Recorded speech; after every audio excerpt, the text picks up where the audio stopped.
Hey everybody, it's S. Anthony Thomas. This is the S. Anthony Thomas Show, and my guest this week from the Po' Boys Podcast, Jodie B. That's right, Jodie B from the Po' Boys Podcast. I like his show, I like him, you'll like his show, and you will also like him. And I can prove it. All you gotta do is listen to the show. So are you ready? You are? Cool. Let's do it.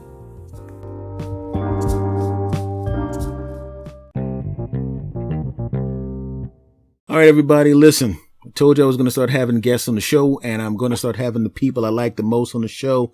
One of those people is on the phone right now. Jodie B, how are you doing? Say hello to everybody. Hello to all of y'all out there in podcast land. How's it going, man? It's been a while. You doing okay? Yeah, all 7 of you listening, how you doing? That make it sound too bad, but hey, all 12 of y'all, just, hey, good job. I appreciate you coming by. Yeah, man. Yeah, this is Jodie B from the Po' Boys Podcast. An OG now. He's been doing it for a while now. Got a great show. Started off good. So good I want to go out there and smack him because it took me a while to start sounding good on the podcast. He got too good too fast, damn it. So what's going on, my friend? How you doing? I'm doing okay. Today was kind of a rough day, S. Anthony Thomas. Let me tell you, I woke up an hour late for work this morning. It's a terrible way to start your day. I don't know when the last time you did that was, but I normally wake up very early. It's kind of dark outside, and I woke up this morning just on a whim and looked over, and I saw daylight coming through my window, and I was like, well, that's not good. I jumped out of bed and ran up front, and it was 7:15, I think, and I'm supposed to clock in at 7:15. So, yeah, it was one of those, and then pretty good day till the end of it. I had kind of a rough one, man. You know, the baby. We haven't spoken in about a year. I think it was about a year the last time we spoke. Mm-hmm. And the baby is now 3 years old. He just turned 3. And today we were going to go take a shower. And normally I pick him up, come here, boy, and we walk back to the bedroom to get ready to shower. And I took 2 steps, and he stopped me and said, "No, I want to walk, man. You can put me down." And I was like,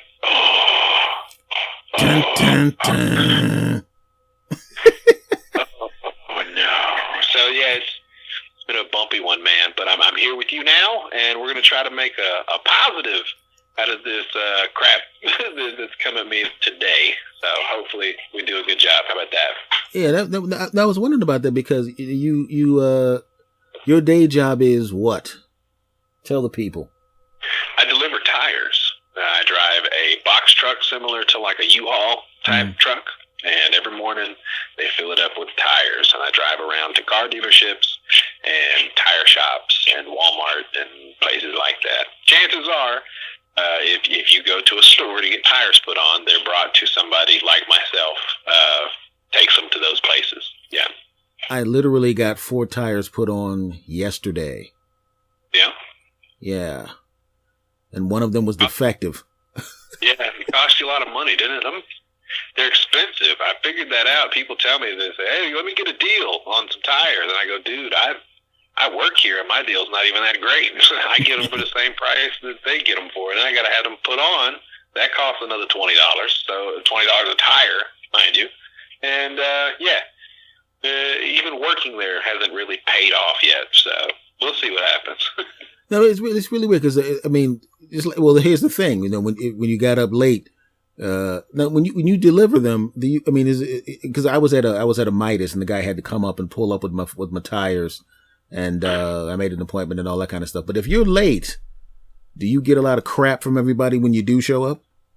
Not really, because I'm never late. Really, you know what I mean? Like even my boss didn't get in my ass that hard about it this morning, which surprised me because I figured he would have at least, followed up and been like, "Hey, dude, like, don't do that anymore."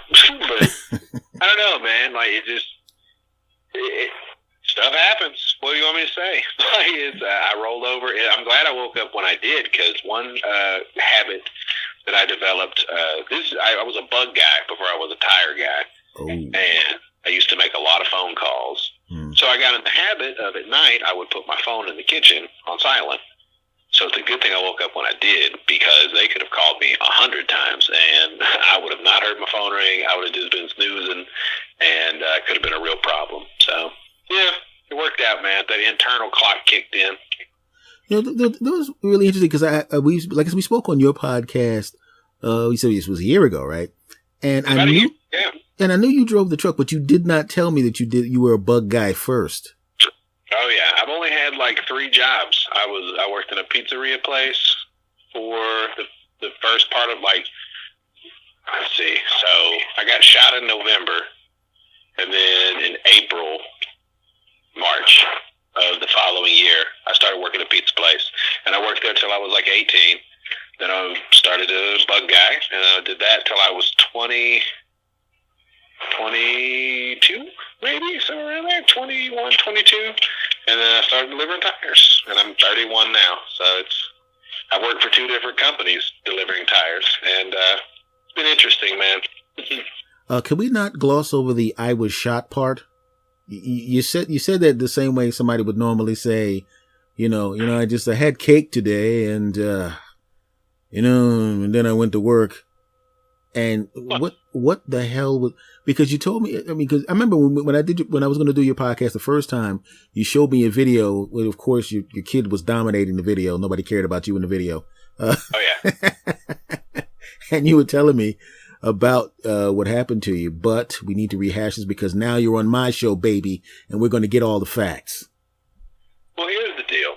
It's not really a claim to fame, I guess, but it's kind of my gimmick is, when I was 16 years old, I got shot in the face with a high-powered hunting rifle, like a deer hunting rifle, from about 3 feet away. So, yeah, and I was wide awake when it happened, and it was a ride to the hospital and all that good stuff, and it's a pretty crazy day, man. Pretty crazy day. I would have to say yes. Yes, that would be a crazy day for most people.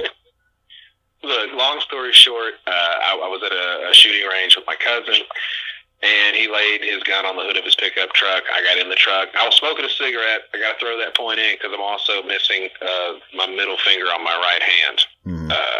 So when I got in the truck, I shut the door, and the gun started to slide off the hood because he had laid it up there on like a jacket and shit.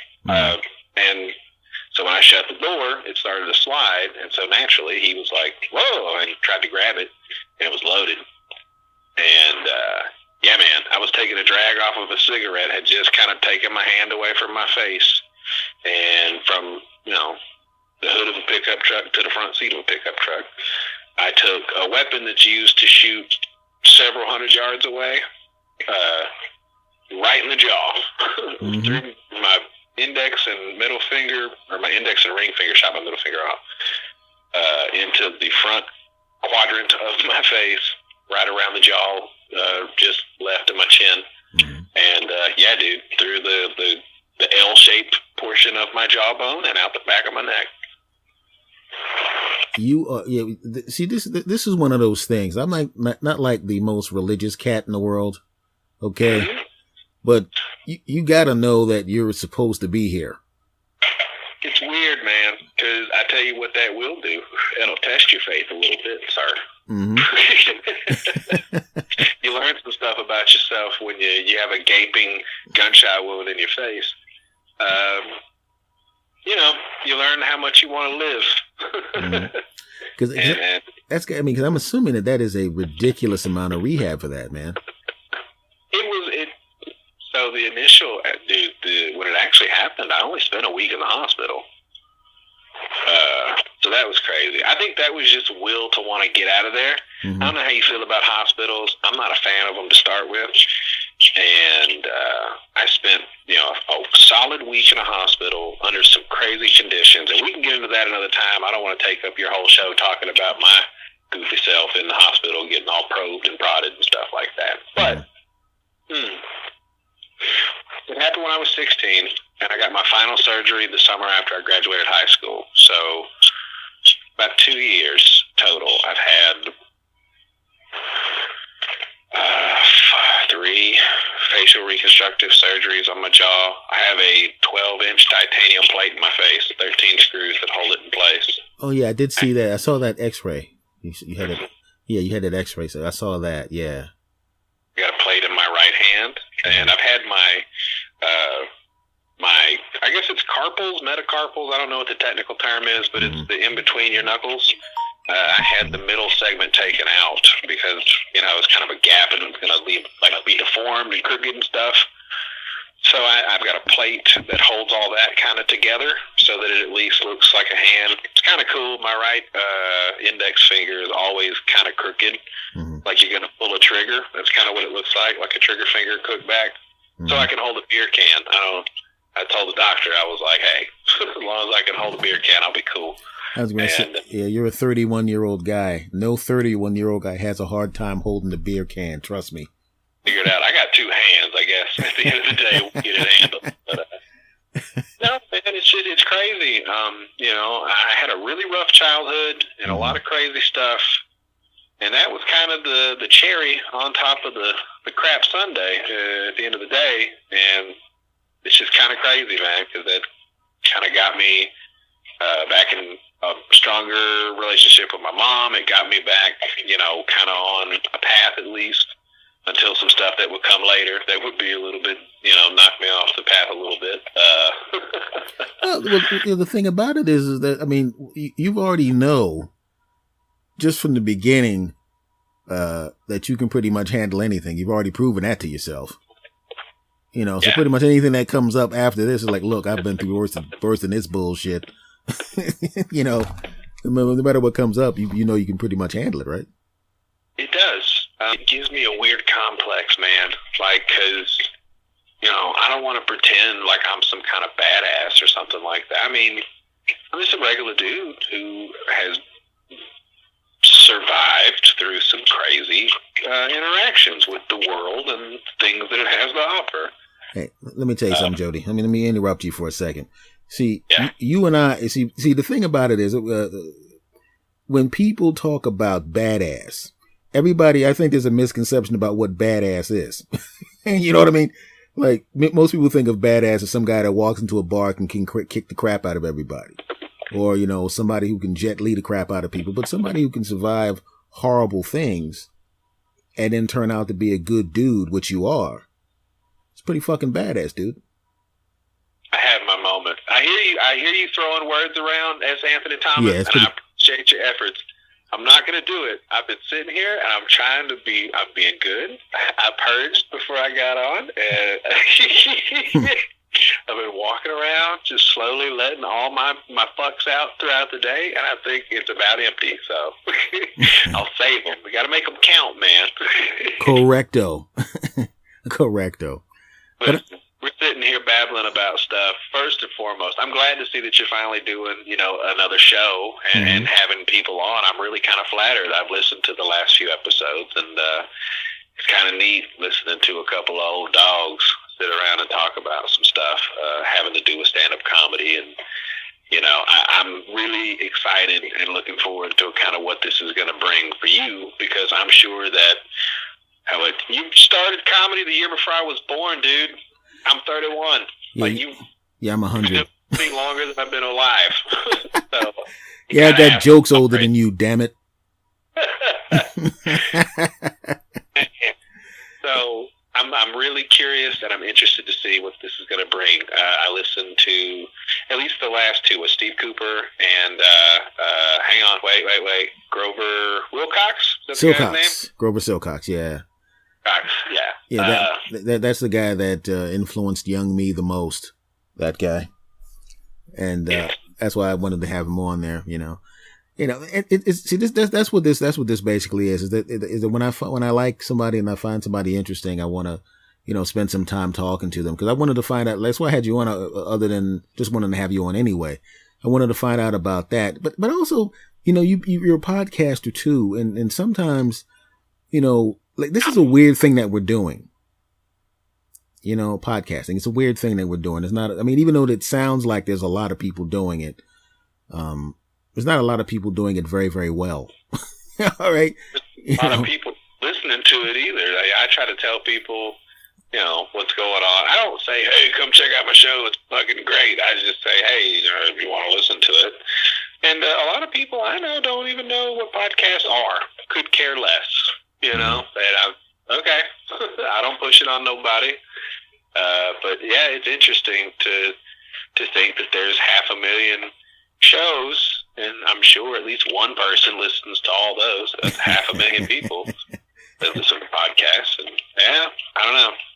What led you to do this in the first place? Because everybody has a different reason for coming to this. Because it's a weird thing. Because and you've been doing it for a while now.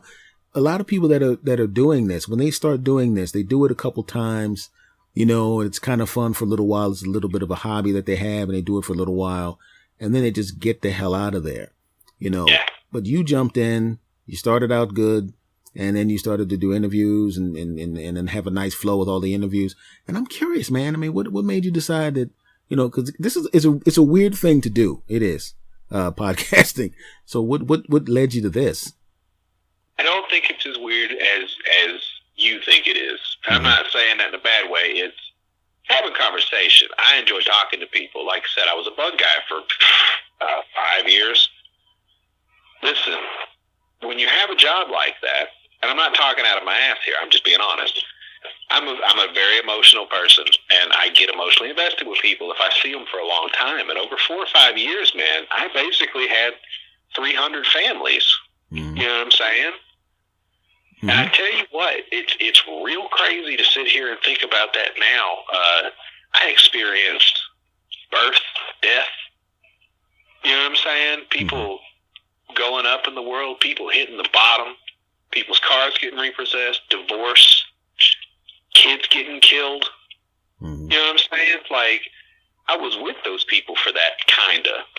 Mm-hmm. In a sense that after 4 years, I mean, shit, I'm coming 4 times a year. I'm coming more than some of your family members. You see them twice a year, Christmas and Easter or whatever, you know what I'm saying? Like, I'm here every 3 months. What's happening? You got a new car? Cool. You got a new job? And I really enjoy talking to people, man. I like hearing other people's stories. It makes me know that I'm not as crazy as I think I am or as I should be, considering all the crazy stuff that I've dealt with and lived through. But also, you know, I like to hear other people's stories. I like to hear what makes people tick, why you are the way you are. You know, I know why I am. What made you, fool? That might be the name of your second podcast. Yeah. What made you, fool? Jodie B's What Made You, Fool. I can relate to what you're talking about because I've had the same exterminator for almost 8 years. Yeah. And I mean, when he first came, he was very quiet, didn't say anything. And now they was like, "Hey, ass, what's going on, man?" You know, he comes in, he whips his phone out and he shows me, you know, his kids' recital and stuff like that. And, you know, I really, that was one of the things I talked about people before is that when you start, just like you said, 300 families, I believe that because, you know, when you're out there and you meet people, you talk to them on a daily basis, even if something as simple as, say you go to a hot dog cart every day. Yeah, a gas station. A gas station. You go to the same gas station to get your coffee every morning. You see the same people. Like, you have to have interaction. And I miss it. I used to get a lot of it. And now it's, you know, people don't even talk to people when they're walking down the hallway anymore, man. And in your new job, too, so that's probably bad, too. I can't do it. It's not me. I have to interact. I've had too much time alone by myself in my life. And I don't like it. I can do it, but I don't like it.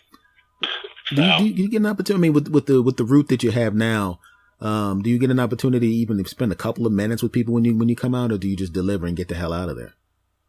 It depends, you know. And I've done it for long enough now that I'm a little bit route centric.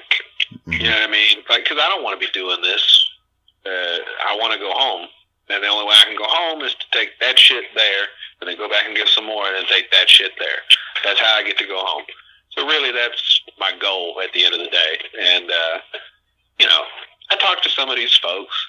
some of these folks talk to me, and I hear some crazy things from people. It's still, I think I lowered my class a little bit from, with being a bug guy, you know, it ranges. You know, I've been in $1 million houses. I've been in 2-bedroom trailers with no back door. That's way different than now just dealing with these roughnecks, just these dudes, these greasy, you know what I'm saying, sweaty dudes hanging out. And yeah, it's interesting. Yeah, I just spent 4 hours in a Midas, so for the third day straight. Exactly what I'm talking about. If you only knew the conversations that were going on in that little tire shop while you were sitting in there, probably la la la, playing, looking on your phone, thinking about what you're finna get for lunch. You have no idea the things that were being said merely 100 yards from your body. You know what the hilarious thing is? Just like you saying, this is something that's very similar to what you were describing as far as your truck route, and as far as even being a bug guy to my comedy life. Is I go to these clubs and I would you see the waitresses, the wait staff, the managers, the other comics, and you get to the point where you don't even realize how much you know about these people. Yeah. And I've always been a kind of person that they talk to me and they tell me everything. It's like when you were talking about the things that the repair guy says behind the glass. He was talking about getting divorced and his wife and all this kind of stuff. And the other guys were talking about their wives and their girlfriends and all that kind of stuff. And then all of a sudden they saw me sitting there. And I thought they were going to shut up, like, oh, God, the customer's here. And they were like, you know what I'm talking about, right, buddy? And then they drew me into the conversation. Right? And they literally, and this is something that I've noticed.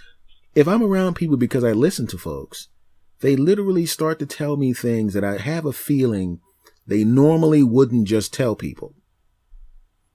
And it's weird because I know a lot about people that they don't, when you meet a bunch of different people and you know a little bit about this person, you know things about the other people, and you could tell that there's going to be a collision coming because you know information about each one that they don't know. Yes. It's times, dude, I have people open up to me like Barbara Walters, and I think that's kind of the other thing. I've always been pretty good at talking to people, and I'm not trying to blow my horn. It's just I can move a conversation. It may not always be the most intelligible conversation. You know, we might talk about farts and dumb stuff, but, you know, we could also talk about life and, you know, getting through tragedy and trauma and things like that. Because, buddy, I've run the gamut. You know, I've experienced a lot of things for as young as I am. That's kind of why the whole thing can come to fruition. I may not have a great opinion on everything, but I think I have an interesting perspective on most things. You know, everything I've experienced thus far, being some dude from Arkansas that probably doesn't know as much as some people, but maybe a little more than others. I don't know. I also want something for my kid to hear one day. Because I really think if you had an opportunity like now to go back and like pick a relative, you know, I've always said that pictures are cool, videos are kind of cool, you know, cool, you know, stuff. But if you had audio, if you had like an hour-long conversation between, say, like your great-great-grandpa and your great-great-granduncle, you know what I'm saying, just something, I think that would be so cool. You can get a lot more from somebody, their personality, by hearing them talk versus just seeing a quick picture of them or like a minute-long video, a graduation video. You don't know anything about that. But to hear me, you know, sit here and talk to somebody about something, it helps me get stuff out of my head. But also, you know, one day if I'm gone, I'll have this thing for him and he'll be able to know what I was like. That's really cool to me. I like that. Yeah, people don't. That's why a lot of people. You know, I had some people in my family talking about interviewing relatives. You know, and talking about relatives. But a lot of the relatives that I have, they're like, hell no. you know, they don't want to talk. But I believe I know what you're talking about because we didn't have a lot of money when I was younger, so. You know, a lot of my friends would have videos of themselves as kids and pictures of themselves as kids. And in truckloads of them, you know, they would know. I don't know what I sound like as a young kid. You know, I don't know what that's. I would love to see video of myself as a baby. I would love to see that, but it doesn't exist. You know, and I've got so many of my son now, and it's because of the internet. The internet is forever, as Anthony Thomas. And you know what? I'm putting myself on the internet, my personality, my stories, and you know what that means? Mm-hmm. I mean, for $15 a month, God damn it, I could live forever, in a sense. And I like that. Maybe it's the narcissist in me. I think that's another secret of, listen, hey, shh, every podcaster is a narcissist. Some of them are a little more open about it. Some of them wear it like a badge. But we're all a little crazy, and we're all in love with ourselves a little. First of all, I just want to say one thing. I'm in love with myself a lot. Right. I deserve it, and I'm looking at myself in the mirror right now. I'll be back with you in a minute. Hold on for a minute. Good Lord, he's cute. Okay, back to you. Now listen. You know, I agree with you. I mean, I was talking to B Rob about that, and he was talking about well, that one didn't come out yet, but he was talking about, you know, one of the big. I haven't got to talk to Rob in like 6 months. I might have to give. Oh, you wait. I got it. Go ahead. Yeah. His episode comes out Saturday, and so he was talking about you know, building something. Yeah, he's a great dude, man. And he's talking about building something for his family, and I think that, you know, it makes sense. It's just one of those weird things that nowadays with the technology, you literally have an opportunity to put a piece of yourself out there that exists forever, like you were talking about. And you can the thing about it is, you know, we build up these audiences, and they're not. I mean, there's enough nice enough amount of people listening to you, and it's nice enough amount of people listening to me. They're not some massive audiences like the Tonight Show or something, but it's really cool to know that there are people out there right now that are listening to you, that are listening to me, that are listening to these podcasters or video people, you know, YouTube and all these other kind of things that everybody's doing, that listen regularly and really enjoy what you're saying. They enjoy listening to the conversations. And isn't it kind of cool to know that there's somebody driving in a truck, in a car, or someplace that can't wait until your stuff comes out? Yes. And they're waiting patiently. And it's just amazing. It's really weird because when I got caught in traffic or something, and some other kind of stuff happened, and I was a few hours late. And man, you know what I mean? What the hell are you doing? I was like, it's still coming out today. I just haven't recorded it yet. I got all the notes and everything, and I just haven't recorded it yet. You know, and it's just really weird. It's just really weird because, you know, a few years ago, I literally, like, when you started out podcasting, what were you thinking the first time you hit that record button and you started talking? Oh, this is good. I have it. I really do. It's me drunk. New Year's Eve, 2017. Mm-hmm. 2016. It was 16 into 17. You know what I'm saying? Right there. The first day of 2017. Just talking at that point. The baby was pretty much a newborn, I think. Like 3 months old. Was so tired, man. I'm sitting on the couch. And I had done 2 or 3 guest spots on shows at that point. Mm-hmm. I'd listened to podcasts for like a year and a half. I was real interested in it. It was always like broadcast too. I like talk radio. I like DJ. You know, I've driven a lot I've driven for, you know, over 10 years now.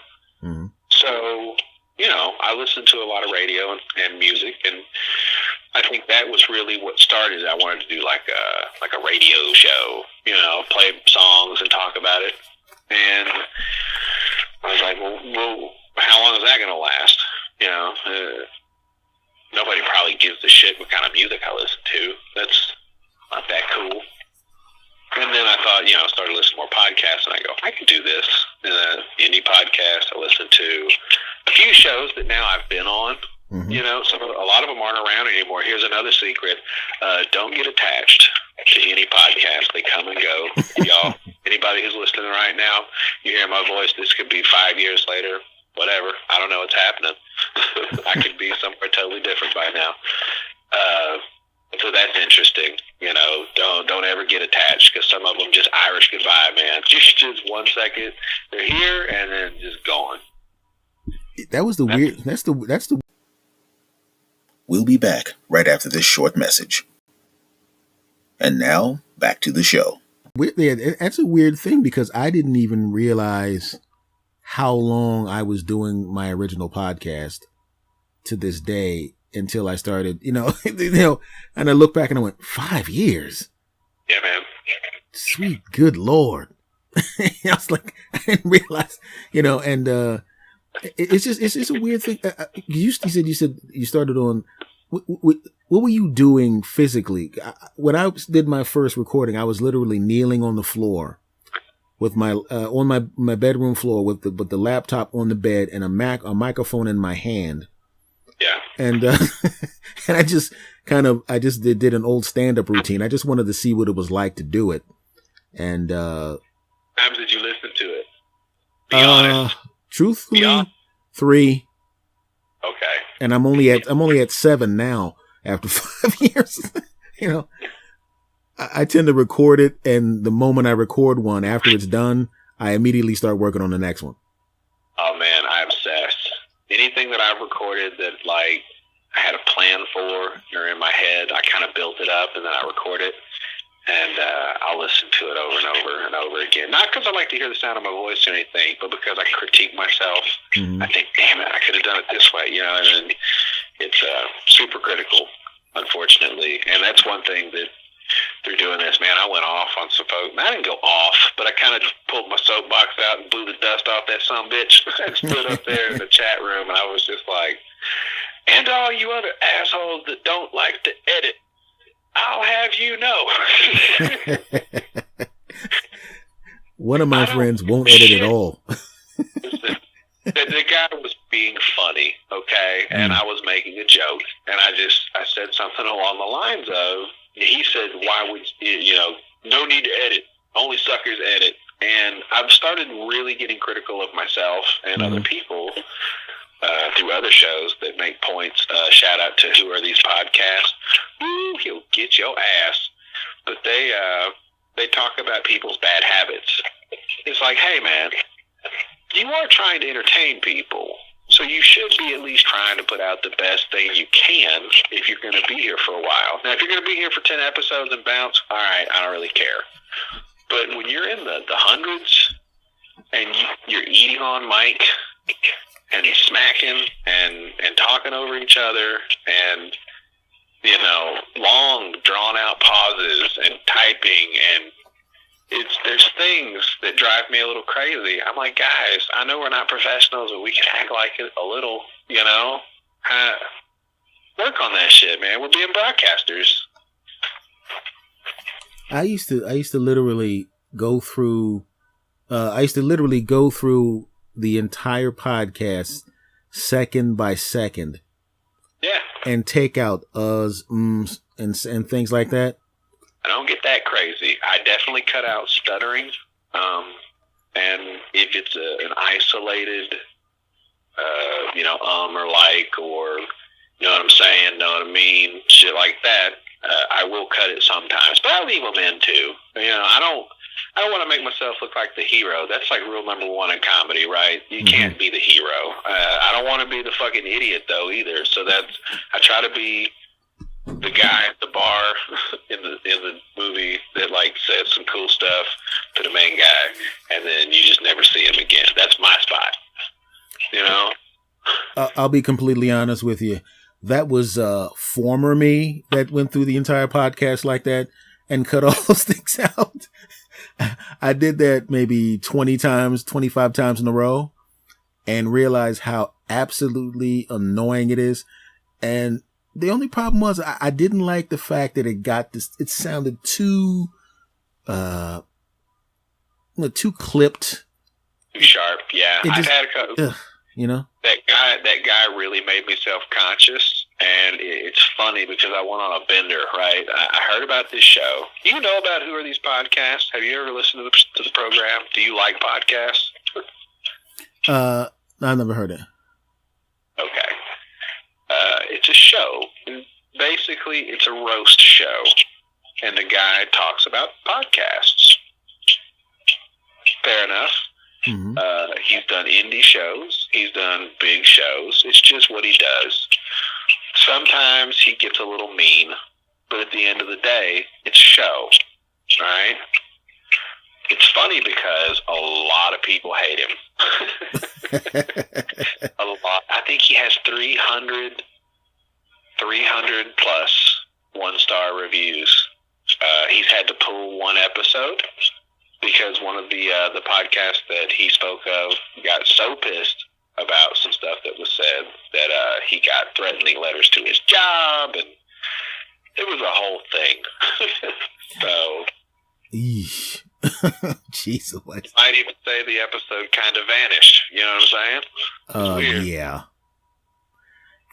This is a different kind of thing. I mean, I in the beginning I wanted to do YouTube videos. You ever think about doing that? No, I've done a couple. Did a show with another fella named Tony Rager. He's around. I think he's going to make a comeback pretty soon. It's on the download, but I'm not as camera hungry. You know what I'm saying? Plus, I got shitty Wi-Fi. You can't use cameras if you got shitty Wi-Fi. Mm-hmm. You know, your bandwidth and your recording will start skipping real bad. We've learned some things the hard way over here at the Po Boys studio. I wish you could see what I'm looking at right now. Yes, Anthony, I've got a microphone here, and I've got 4 of those. You know the big square, like kindergarten playmat things? The little things they pad the floors with, and they come in all different colors and shit. I've got 4 of those set up around me, like a little hut, and I'm sitting here just to try to give you the best audio quality, because I care like that. You know what I'm saying? Yeah, well, the thing is, as of right now, until I get some new stuff, you've heard the other ones. It kind of sounds like you're calling into a sports radio show.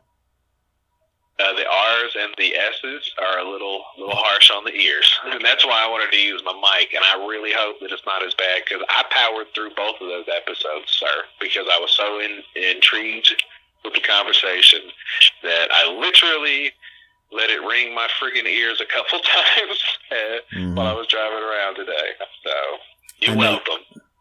Yeah, thank you. Yeah, because the thing is, just like you were saying with the Wi-Fi thing. I mean, it's I tried to do the Skype thing, but good God Almighty, hey, Skype is the best thing.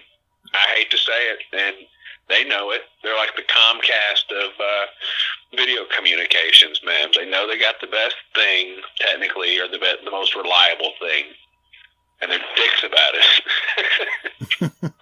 They've gotten to where they update like every 3 months now. And then when they update, they mess up all the settings.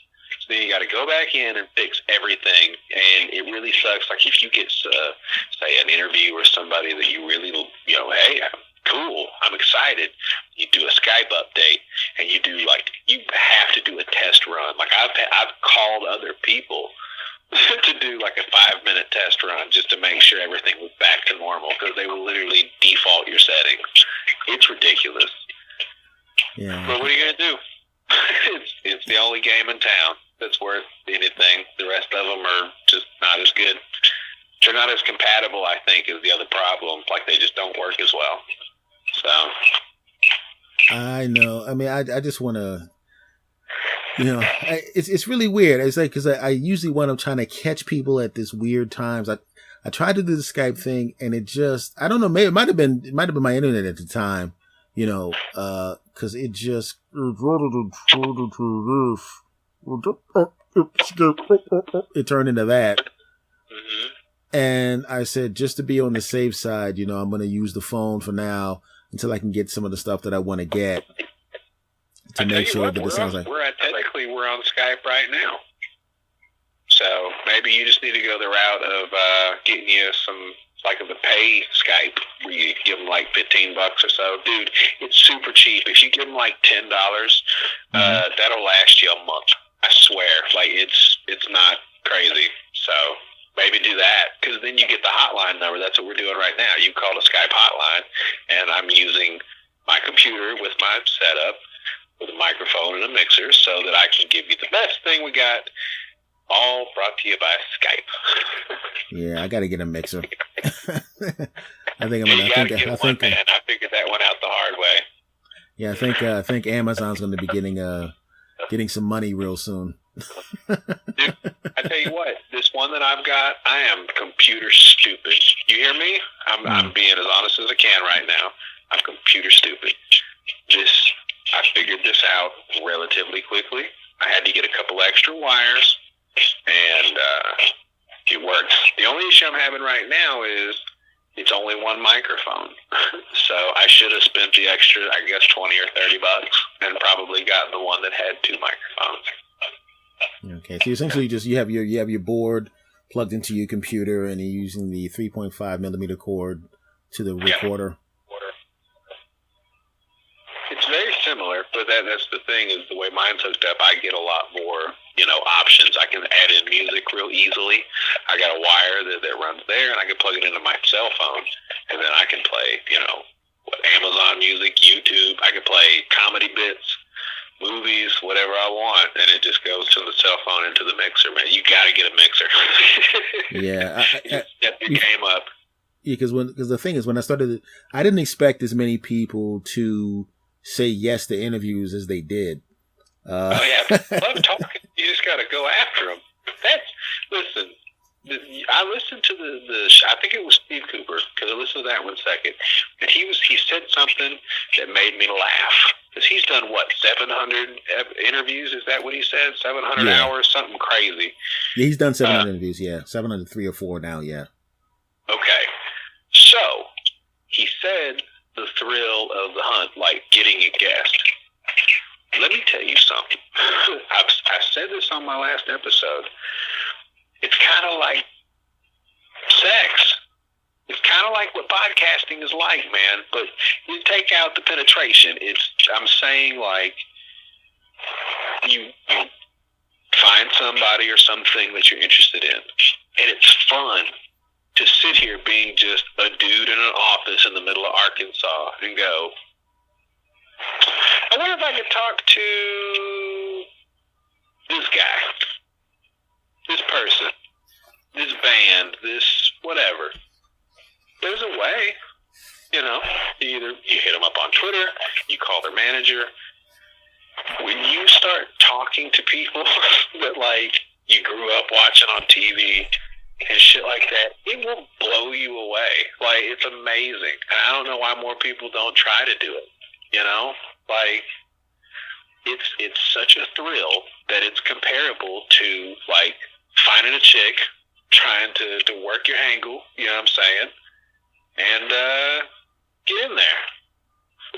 And then once you get in there, it's up to the other person, you know what I'm saying? Some are good, some are not great, never really bad. You might get a bad one here or there, law of averages, I guess. But for the most part, it's an interaction. It's a connection with somebody, and that's awesome. It's really weird because I literally just emailed a few people and they went, "Yeah, sure." It's that simple, man. Look, I'm going to say something right now, and I'm being completely honest. East Coast comics, in my book, some of the nicest, most willing to work with you people. I've interviewed several comedians at this point, some great people, but mostly from the East Coast. Haven't had a lot of luck with California, so get your shit together, LA. FYI. From Philly, too, believe it or not. Like, Philly is a comedy city, huh? Yes, it is. It's crazy. I think, look, I talked to Bob Levy. He's from Philly, right? Reverend Bob Levy. I think he's Jersey. But I fudged that one up. No, but okay. So Philly, I got Rob Santos. Mm-hmm. I talked to Dave Temple. Mm-hmm. I talked to a dude named Benny Michaels. He used to do comedy up around that area.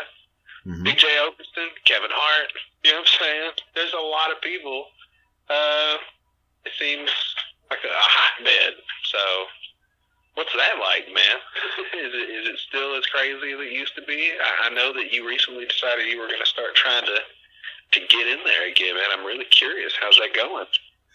It's going to start again in probably March. The funny thing about it is I have zero worries about it. Right. That's what I'm saying. Like, you shouldn't. Okay, what, you want me to take this bat and hit this ball? I've done this for a minute. All right. It's just like it's like anything else. It's like when you've been doing it for a long time, even if you take a break, you already have acquired the skills to do this thing. And basically, the only thing it is now is memorization of the new stuff and the timing. And when you have a certain amount of experience, it just kind of snaps back in to place after, really quickly. So I'm not really worried about, I mean, even now, I haven't performed a real show in a while. I could walk on stage right now and do a half an hour solid. No worries. No, not anymore. Yeah. Now, would it be the best stuff I've ever done? No. Would it be me at my best? No. But would the audience laugh and clap? Yes. Would I get booked back? Yes. But I have a standard I need to hit. I know what I'm capable of, and I got to get back there. And it'll probably take me 6 months of steady stage work to get back to where I need to be. But as far as being on stage and making people laugh, I'm not worried about that at all.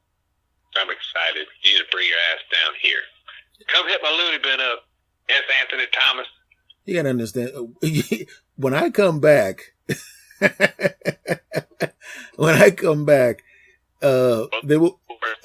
I'll probably do 6 shows at your house.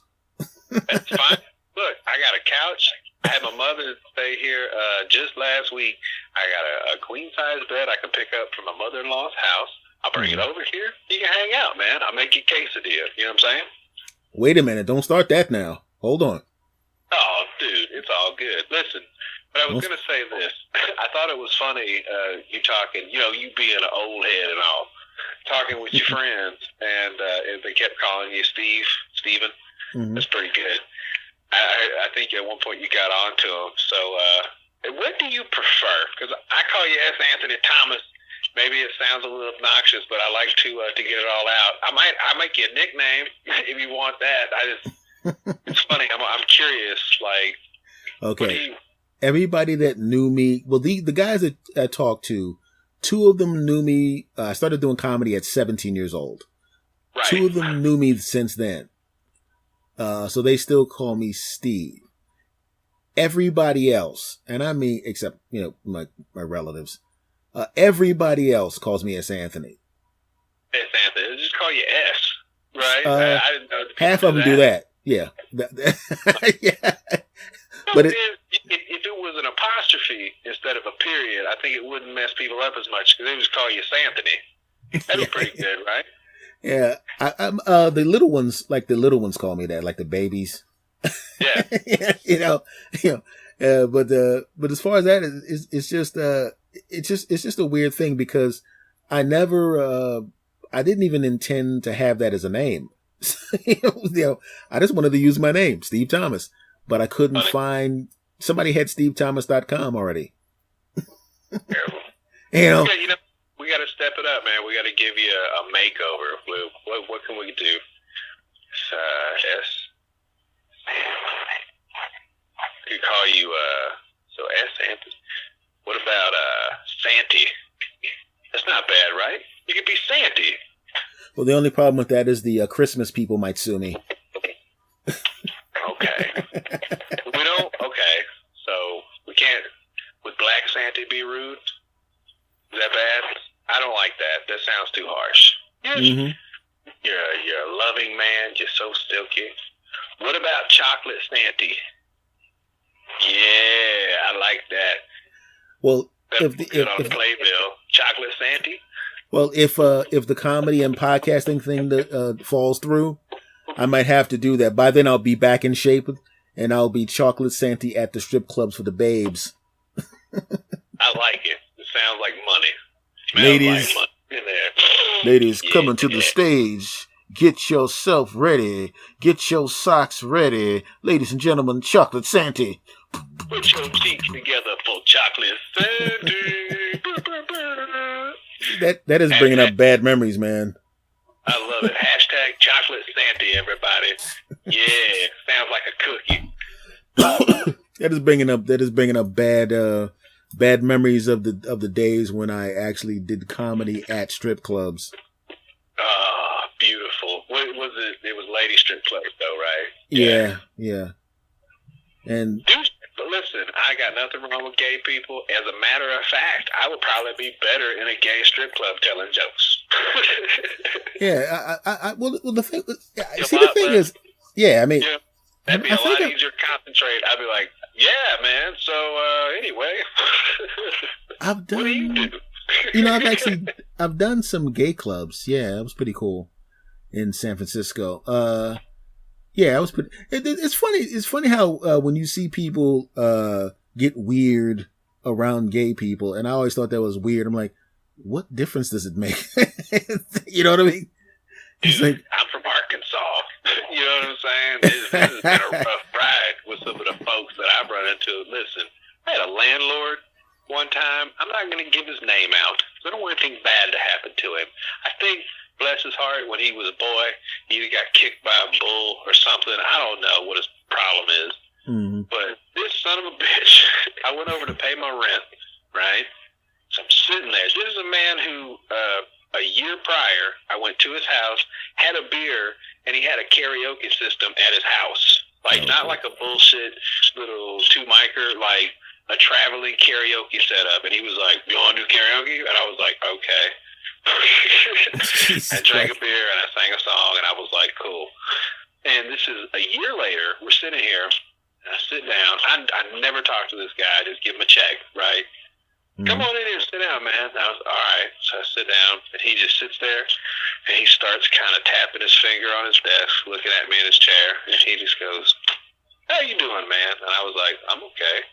How are you? And he's just like, I'm doing okay. Listen, I know that you're a young man and everything. And I'm like, yeah. He goes, I want you to know I care about you, man. And I think you probably just, I hope you're living your life right. And, maybe you go to church. I'm like, okay. He just starts going into it. He's like, maybe, maybe don't be smoking them cigarettes and you drink too much booze, that ain't good. He said your kid might grow up blind or gay or something. I was just like, holy shit. What? Jeez. It was a long way to get around to him saying your kid can be born blind or gay from swearing and drinking, but it was interesting just to see somebody's wheels turning on the other side of the desk. My mom's gay, by the way, and so he doesn't know that. But I'm sitting here just listening to him go, and I'm like, all right. Thanks, Todd. I'll see you later, buddy. I got out. I didn't know what to say. Mm-hmm. And there's a lot of Todds wandering this part of the country. So it's weird when you see people just kind of say things that because Facebook is good for that. You'll be friends with somebody for a long period of time, and then you'll be Facebook friends with them for a long period of time. And then all of a sudden something comes out of their mouth and you're going, oh, dude. Now we can't be friends no more, Hulk Hogan. It's like, oh, man. You know what I mean? It's like, and people think that you can't be offended by when somebody says anti-gay stuff just because you're not gay. But it's like, you just insulted like relatives, friends. You know what I mean? People I care about, man. I can't hang with you, bro. It's like, come on, man. Because I've seen people on Facebook say stuff that was against black people. I'm going, you were at my house, man.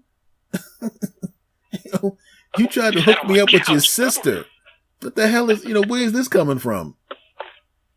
Man, people turn on you. The internet is a crazy place. I figured it out today, man. I stopped at McDonald's. By the way, don't eat McDonald's. I usually go months without ever going to that place, but today I was pressed for time, and I stopped and got a McChicken sandwich, and I went inside, and when I walked in, there was this crackhead lady who was yelling at the manager because her mama ordered a burger like 2 days ago that apparently they didn't even start serving until yesterday, by the way. And wanting a free burger and all this stuff, and calling her mom, going, which one did you order? You said the mushroom sweats? Yeah, that kind of stuff. So she leaves. manager obviously is a little flustered and shaken, but he's getting it together. And then some other lady walks in and bitches because her fries are cold, and I'm just standing here going, this place is like Twitter. I've seen this before. Oh, man, McDonald's is like Twitter. This is You're where damn right. terrible people go and get in and get their fill of terrible, and then they leave, and they spew terrible into the world, and they shit on things, and they just make everything bad. I'm feeling shitty today after I ate McDonald's, and I go, this is what happens. Yep, McDonald's is Twitter. Hey, man, anything where you have to deal with the public at large, you know, and you deal with the public in large numbers. In my earlier days, I worked at a blind store, and I measured everything perfectly. Buddy, that's window blinds, not people. Window blinds. Yes, window blinds. I'm not going to say the name of the store because I don't want to get sued. And I know I measured everything perfectly because I stuck by the book, and a lady came in, and everybody is pretty nice. This lady cursed me up and down. I'm all sorts of idiots. I can't measure. I'm a moron. Why did I get fired? I get called by the regional manager who runs 6 stores. I get called by this other person, and then they're on the phone. Well, why did you not serve the customer? I told them exactly what I did, and they go, listen, you're right, but apologize to her because she buys a lot of blinds for her buildings. You're going to be doing us a favor. Apologize. So I had to apologize to this lady, even though I was right. I am for real. Terrible. And I was right, and they said I was right, but she buys blinds $3,000 at a pop. So just get in there and apologize to her. And I had to chunk it up and do it because I needed the job. Eat a shit sandwich. Yeah, and it's, whenever you deal with the public at large. And the good thing about it is, how long have you been on Twitter and Facebook and all that stuff? Oh man, I don't do Facebook. I Twitter, I don't know, three years maybe, something like that. Yeah, about three. Yeah, I've been on Twitter since 2009. I did smartphone until like 2015, man. Yeah, I'm a late bloomer, man. And well, the thing is, I have such a thick skin now for the stuff that people say on Twitter. I literally, and also comment sections. Okay. I'm really fixing the I had a person that was close to me, have some stuff happen to them, and it was in the newspaper, and the people in the comments section were just like saying like really horrible things that were not even close to accurate because I know what happened for the most part. Right. So they're like, oh, this, that, racist stuff, this, blah, blah, blah, blah, blah, blah, blah, blah. And under normal circumstances, you would be furious. You'd want to hurt that person. But I'm literally reading these horrible things that happened to someone I care about that was really bad and horrible. And they're saying these horrible things. And I'm looking at the comments going, man, these people are some losers. That's all I was thinking. I mean, if they had said it to my face, I would have put them in the hospital. But when I'm reading it in the comments section, I'm going, what a bunch of losers. It's embarrassing. Nothing better to do, huh? And then I moved on. Yeah. You can't take the internet personally. I figured that out a couple years ago, man, and this is kind of a sad story, a little bit of a bummer, but I'm going to share it with you. My best friend, known him for 20 years now, I guess, 20 plus. Papa Wright, he's done a few episodes of my show. His sister was murdered on Labor Day, right? This dude came over to her house and shot her in her chest like 6 times in front of her kids. Terrible story, okay? Horrible. We're catching the guy.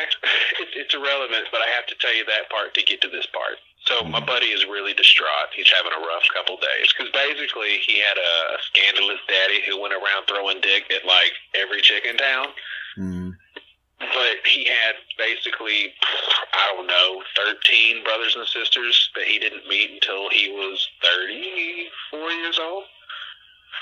Yeah. So this was one of the first ones that he met that actually connected him to everybody, and he had only technically known for like 4 or 5 years, right? Murdered in her front yard in front of her kids. Heartbreaking story. Mm-hmm. And so I'm going over to his house just to hang. You know, we're going to smoke a joint, have a beer, and just try to unwind, right? And, dude, I'm getting frustrated just thinking about it right now. Mm-hmm. Along with weird comments that came in about that, my buddy stumbled upon a website. Somebody posted on one of the news sites that reported the shooting, right? And when he clicked on it, I come to his house, we're sitting there, we're drinking and everything, and he goes, I want to show you something that I found today. This is 2 days after, so they haven't even had a funeral yet, okay? And I want to show you something I found today. And there's a website that he found that is some kind of like crazy racist KKK page. And basically it just reports shootings of black people and just says a whole bunch of crazy racist shit about coons and monkeys and shit like that. And it gets way worse, but you get my drift. Like it's a lot of pictures of like big lip cartoons and crazy racist shit. And his sister's fucking report has been, done. They did a report on her shooting. Mm-hmm. And it broke my heart, man, to see that and just go like, oof. Because you know what the real problem was? It wasn't that the website was there. It was that there was 3,000 comments, 4,000, likes or whatever. You know what I mean? Like that bugged the shit out of me. I was just sitting there going like, dude, okay, we live in a really sick place, and I don't like the internet for things like this. Okay, you know what I'm saying? Yeah. And that's the thing. The internet is one of those things that you can never. And to bring it back around, I went off on a tangent there, but it's never underestimate the internet. Yeah, that's why I believe in it. It's wonderland to me. It doesn't really exist. Yeah, because I don't know what kind of monsters sit around and operate, but I know they're out there. And if you really want to find them, you can find them. I promise. Yeah, because the thing was, it's like I don't even know why I went to the comment. Because it's like these people, they were really close to me. You know what I mean? Heartbreaking, man. Yeah. To see kind of shit and you don't know, they might be robots, man. That's the really messed up part. Is in this day and age, I know for a fact there's robots that just say random shit on Twitter. Mm-hmm. I've seen it. They got no followers and they just say messed up shit. That's all they do. And I don't know. Twitter's rough. It's changed a lot. It's just a couple years, man. It's really crazy.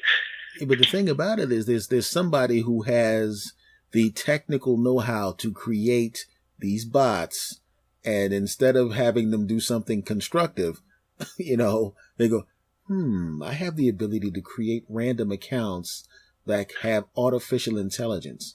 Can I spread information about how to find missing children or inform people about, natural disasters to get the information out faster, or even do something as stupid as let people know about sales? Nope.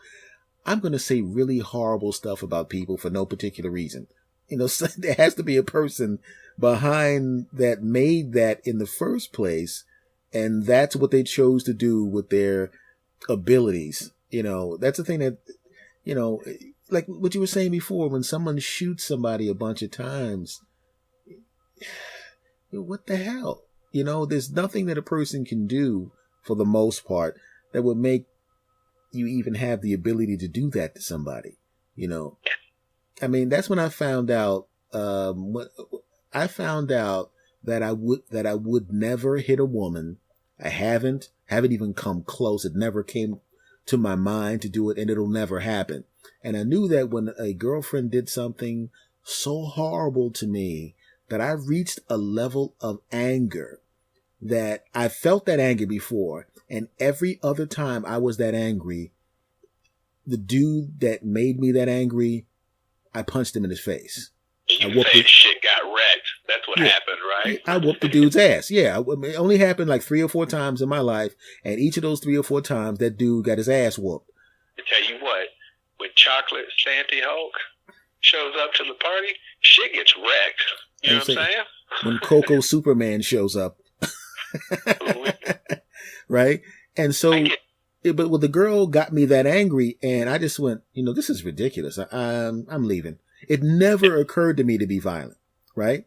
Never. Man, hey, let me tell you what. I used to be that way. Mm-hmm. I'm semi-handicapped now, and I've told my wife, listen, I love you to pieces, but if you punch me in my face, I'm going to fucking uppercut you.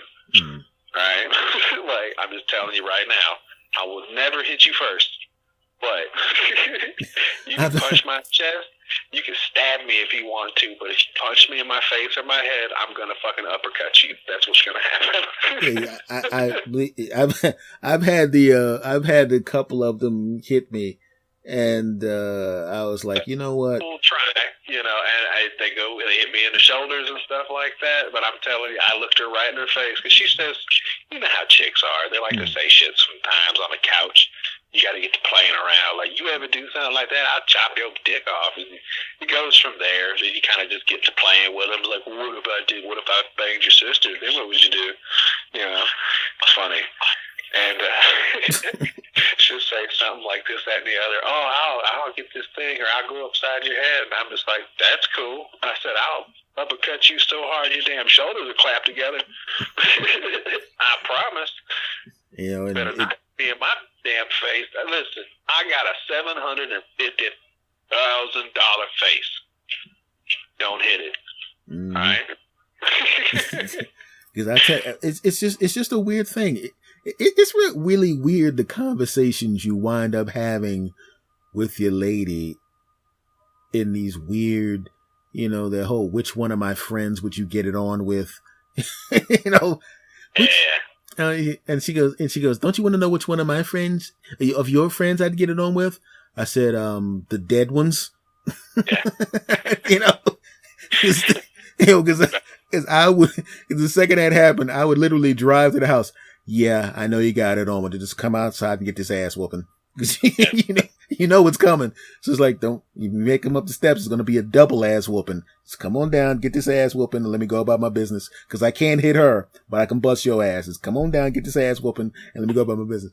And she goes, which one of my friends would you like? I'm like, I even shut that down because you say something and it's kind of a joke, and like you never really do it, but that crap gets chiseled into their brains. No, buddy, let me tell you something. You're not an old man. You are a seasoned veteran of the pussy game, okay?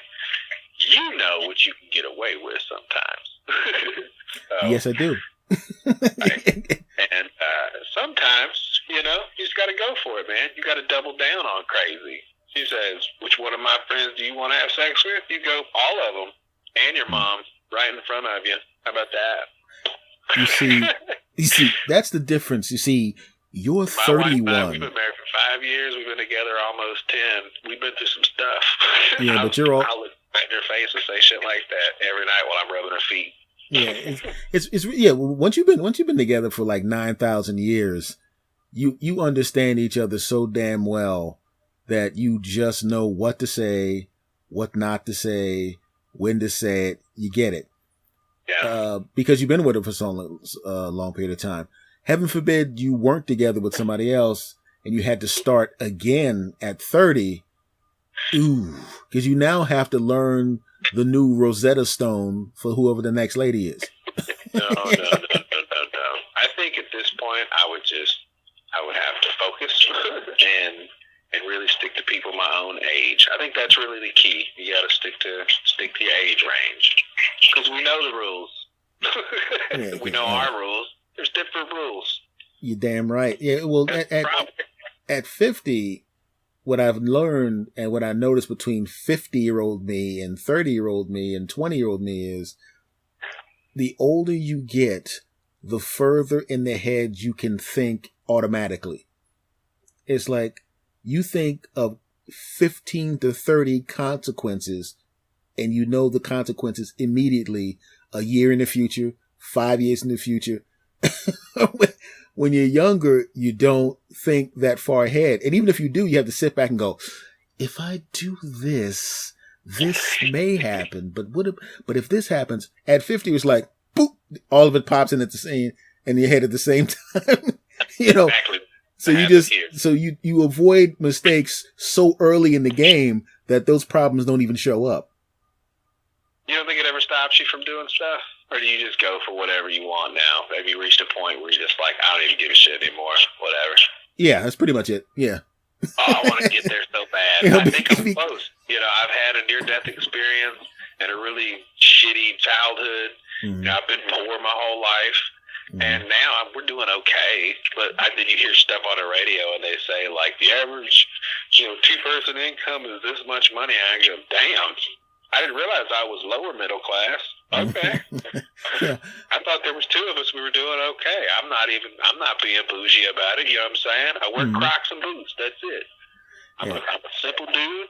But sometimes I hear things and I'm just like, I got to figure something else out, man. This is crazy. You gotta. It's just a different thing. You ever seen like really old guys who are really out of shape, yet they still walk around with their shirt off? Oh, yeah. All the time. And they just don't give a... you know what I mean? They just... Okay, I'm not there yet. I'm still in the gym trying to get back in shape. But for the most part, who cares what people think? Nah, man, you should get a big chest piece, like a big something right on your titty meat. And strut it, man. You're old. Who gives a shit? Yeah, I'm heading towards there because there was a time when you have a little bit of a gut and you go, oh, let me get this baggy shirt because that'll fool people. Right? It fools nobody. And now I'm like, yeah, I got a little bit of a gut. It's shrinking because I'm working out. It is what it is. Deal with it. And surprisingly enough, the more I didn't give a crap, the more fun just existing became. Yeah, man. Yeah, I think that's the point, man. If you look, getting old is hard, but it might be worth it. I think so. If you can do it the right way for long enough, I think that it can be very enjoyable, especially like around where you're at right now, because you're getting to that point where you can get away with shit. You know what I mean? Like, you can play shit off. You can grow your beard out a little bit. You know what I'm saying? But when Chocolate Santa comes to town, and I'll be like, "What's up? Oh, I didn't know I couldn't do that thing. I didn't know I couldn't park here. I didn't know I could like." Oh, you didn't even have to say that. I'm kind of, it's one of those things where I am at the age now, and this is the funniest thing. When you're younger and you see the tough guys walking around, you kind of got to look at them like, all right, man, maybe I had to do this to this guy, man. If this guy comes to be able to do this, I'm at the point now where like the tough guys and the hard cases, I'll go into my old neighborhood and, you understand what I'm saying? And, right. And I'll slide through there and they literally, I saw guys comparing guns with each other and comparing ankle bracelets to see which one had the newer one. Right? Oh, man. At the Chinese food store. And they're walking up to me and they're like, yo, OG, oh here. Come here, oh here. I'm like, oh God, what the hell is this? Whose gun is better? Whose ankle brace is better? Mine or his? Come on. Now they got the guns in their hands, just waving them around, not threatening, just waving them. And I'm going, I said, both of them, I'll be honest with you, since both of those guns could shoot me, I'll say it's a tie. Now get the hell away from me. Oh man, got jokes. Then they walked away from me. If a younger guy had said anything like that, he'd have 80 bullets in his behind right now. And you just kind of deferred to the old guy. Even though I don't look old, but they know I'm older than them. And they just deferred to me, and they were, okay, OJ, okay, oh, here, check it, oh, here, got jokes. And I just walked out, you know. And so they just deferred to me because I was old enough to be older, but not like their grandfather. Because, like I said, I'm 50. Those guys were like 20. So I'm old enough to be their father. And I broke up fights between dudes without touching them. You know, they rolled around. I'm like, oh, come on, brothers, man. I don't want y'all in the system. Come on now. He right. And then they got up and walked away from each other. Gray hair will do that for you. Yeah, you got no kids. Gray hair is a good thing. It's gotten me out of tickets too, you know. Woo, what are you doing here in this neighborhood? Oh, he's old. Never mind. Go ahead, sir. I used to live here, man. I'm lost. What are you doing here? You get to that point where they just don't even want to mess with you. You're like an old pit bull, like a 3-legged pit bull. I actually, half here. Yeah, good shape. You know what I'm saying? You're solid, but just people just whatever, man. Good job. Keep going. You know what? The very last time that a police officer pulled me over, which is about a year ago, he was just pulling over cars that didn't look like they belonged in the neighborhood because he knew everybody. Right. So he pulls me over and he comes to the car door with attitude. Haven't I seen you around here somewhere? Now keep in mind, he hasn't physically seen me yet. Okay. He leans in and he goes, oh, sorry, sir. You look like, never mind. You can go. Awesome. It was the best. It was freaking hilarious. Oh man. So, how many episodes have you done so far? I just did 85 posted this week. Oh, so you're heading up to the big 100. We're creeping up, and hopefully if people keep coming, I'll keep talking to them, I guess. But, yeah. Hey, man. I don't know. Do you ever get, I get burnt out, but not burnt out in a bad way. Maybe it's my personality. Like, I always think the last thing I did wasn't great. So I post it and I listen to it and I go, it's all right. And I move on. But then I start getting almost like a panic attack kind of, because then I don't schedule anything and I'm just go all right, who am I going to get? And then Monday, Tuesday, Wednesday, I start feeling around. Sometimes I do schedule in advance. It's not always just, by the balls, but I don't know, man. I think that makes it better for me. I'd like to have one, a bumper in between would be great, but I've kind of gotten to the point now where I've done it and had to get it edited and posted the same day because I don't have time really. So I think it's made it better, made me quicker at getting it done. So that's kind of cool. Yeah. But I'm getting to that point, man, where it's starting hopefully to get a little easier to just get it done and get it up. And starting to I'm starting to get money from sponsors, man. Which may sound silly, but to me it's very satisfying. It's not a bunch of money, but just the idea that I've almost paid for my equipment now with it in a sense. It's kind of a cool feeling. I don't know. Yeah, any kind of recognition to doing good work is a wonderful thing. Whether it be some bucks and bread, a couple bucks coming in, or whether it be an email, or whether it be running into somebody that listened to your show, because that happened a couple of times. Oh, I listened to your show. You're the guy from the thing. I haven't had any of that, but listen, I want to share this just because it makes me laugh. Okay, it makes me feel really good. There's two things that have happened. I'm gonna do two things real quick because I'm gonna have to wrap it up in a minute. So look. Podcasting is awesome, and anybody that wants to do it should do it. I'm not trying to sound cheesy or anything like that, but if you have an interest in it, spend a little bit of money and do it because it's fun. But it can lead to other things. You can start, you get broadcasting experience basically. So if you're interested in radio or something like that, you already will know how to operate some stuff. You'll know how to talk. I've been seriously thinking lately of starting to try to look for voiceover stuff. I've already got the equipment. Why not?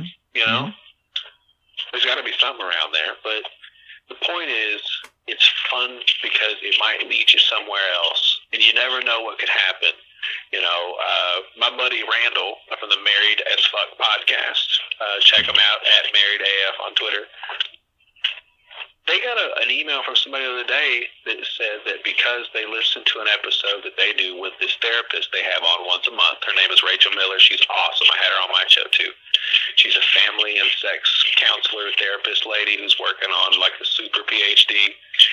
And yeah, she's awesome. This person basically admitted that he had had some issues lately and was really not having a good time. And just listening to the show, listening to her, I think they got connected and maybe talked to her a little bit.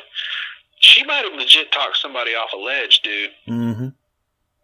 Which would have never happened if they would have never tried, never got interested in whatever they did, and sat around and did 50-something episodes, you know, to talk to these people and do this thing. So that's awesome. Damn and right. That could happen to you. So here's my thing. I've made a couple bucks, not so much from merchandise. I've made a few. People bought some shirts, but my latest sponsor I picked up is biobidet.com. Okay? I'm not going to cut a shameless plug here, but if you go there and enter the promo code POBOYS, you get 10% off. Yeah. People are buying bidets. You know what a bidet is? And yes, I do. Okay. So they sent me one, right? Been pretty awesome. Not going to lie. And questions, I'm sure that you might have some. We can talk about it now, later, whatever. So I get a small percentage, right? Like little percentage. But they sell potties all from one that they sent me, which is like the bottom rung. Mm-hmm. You just clamp it onto your toilet and hook it up to the water line and spray your booty hole, right? Mm-hmm. All the way up to the granddaddy super deluxe remote controlled toilets where you hit the button and the lids lift up and all that crazy shit, right? Mm. So far I've sold 3. And I know that because I used my promo code, right? Mm. 2 of them were $272 toilets. Got a couple bucks for that, like $13. Mm. And the first one I sold was a $700 toilet.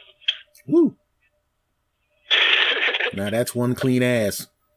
They sent me like $30 for that shit. And I'm not bragging. I'm just saying, like, do you understand how crazy that is? Mm-hmm. Listen, I'm just a dude. I'm just a dude sitting here in a room talking to strangers. And I helped somebody pay $700 for the top notch, the coup d'etat of booty cleansing apparatus. It's probably got a blow dryer on it. That's Anthony Thomas. Oh, my guess is that yeah. For $700, there's a hot and cold water, and there's an ass dryer. Trust me. They probably even got the one, the special one with a woman for ladies that clean them a special way also for that kind of money. Oh, mine's got that, Bubba. If for $55, you get the one that hits you from the back, and if you turn it to the right, it'll shoot you right in your ball sack. Bam! Great. Yeah, I found that out the other day. It wasn't cool.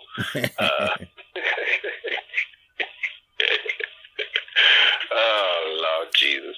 All right, my brother, do me a favor. Tell everybody where they can contact you and where they can see all your stuff. Give me your web addresses and everything like that. To wrap this thing up. I'll keep it real simple. I'm only on Twitter. I don't have a website. I don't do Facebook, Twitter. At Jodie B 501 for me. At PoBoyPod, POBOYPOD. And yeah, man, I post the latest episodes and all that good stuff. You'll have the comedic talents of that motherfucker Jodie B. And as well they should. And folks that are listening to me, my new audience here, check them out. Seriously. You're going to dig it. Trust me. Jodie. Yes, sir. Thank you, man. I really appreciate you giving me some time on the middle of the week like this. I know you had to put the little one down to give me some time. I appreciate it, man. Hey, man, it's what they made Benadryl for. You know what I'm saying? All right, my brother. Have a good one, man. We'll see you soon. Okay, take care. Bye. Bye-bye. Bye-bye.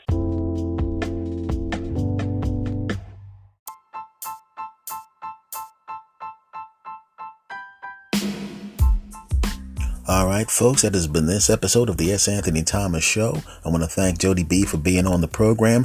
I just want to let you know that this podcast, the Po' Boys Podcast, is available on most podcast platforms to download. All you got to do is Google Po' Boys Podcast. I'm pretty sure that's the only one with that name. So just Google Po' Boys Podcast, okay? And check his show out. Thank you very, very much for checking this show out. Thank you for spending some more time with me. I'll see you next time. Much love to every last one of you. Take care.